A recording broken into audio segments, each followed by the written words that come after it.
Hey, welcome to day 5 of my 5-day challenge. Last Sunday, I brought a message at KingsGate Church entitled Jesus the Good Shepherd.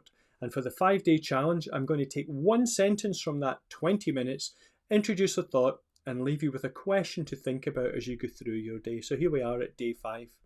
And the sentence I've chosen is actually the longest one I wrote in that talk, and it moves us from yesterday's thought about hearing God's voice to our willingness to follow that voice. And here is the sentence. It's been my experience over the years that as I've tuned myself to hear God, that is, His capacity to speak into my life is not limited by Him. He is so willing to guide and lead me. I found in my life and in many interactions as a pastor over the years that to really find the wholeness in life that God has planned for us, we must be prepared to follow the shepherd's voice. Now, when I was a youth worker quite a few moons ago, one of my favourite games and activities to play was to get the youth into 2 teams. We set out onto a field, a big assault course kind of thing, with tyres and ropes and stepping stones.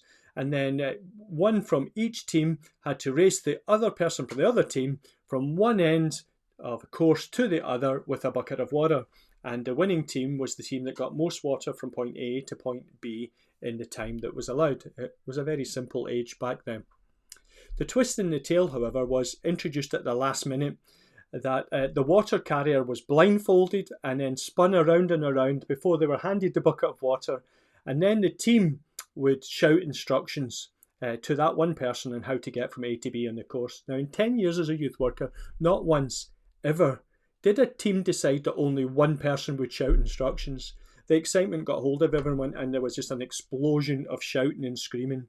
Now, invariably, the winner was the person who could pick out one voice, trust that voice, follow his or her directions. Following, obeying that one voice made a massive difference out of all the noise.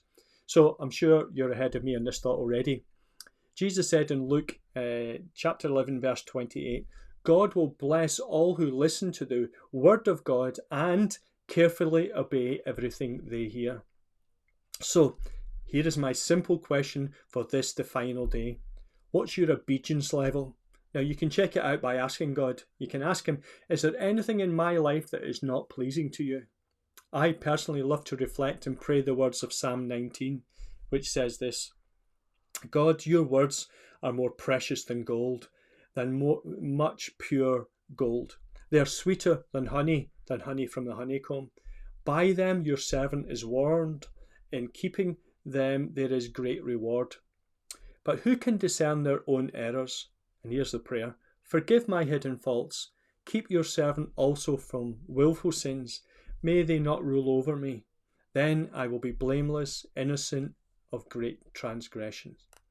May these words of my mouth and this meditation of my heart be pleasing in your sight, Lord, my rock and my redeemer. Wonderful. And so finally, a question. Is there something that you must start, stop, or change so that you will be living a life of following Jesus?